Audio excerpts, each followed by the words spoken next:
Apa senasib dengan Lady Nayon? Inara Rusli alami kecelakaan kaca spion patah ditabrak pemotor. Selain Lady Nayon, rupanya Inara Rusli baru-baru ini juga mengalami kecelakaan. Inara Rusli mengalami kecelakaan karena ia tak memakai sopir dan terpaksa harus Zoom online. Inara Rusli tak mengalami luka di tubuhnya, namun di balik kecelakaan itu, ada korban yang justru mengalami luka. Inara Rusli pun harus bertanggung jawab dengan memberikan biaya pengobatan kepada sang korban. Diakui Inara Rusli, kondisi itu pun baru dihadapinya lantaran terpaksa. Diketahui, Inara Rusli memang baru bisa menyopir mobil. Saat itu ia pun terpaksa harus melakukan Zoom online dalam keadaan menyetir. Diakui Inara saat itu ia akan menjadi bintang tamu dalam sebuah program televisi. Namun acara tersebut sudah melakukan siaran langsung lebih dulu yang membuat Inara harus ikut melalui Zoom.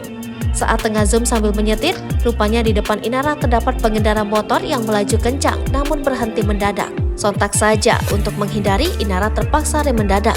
Rupanya di belakangnya justru ada pengendara motor lainnya.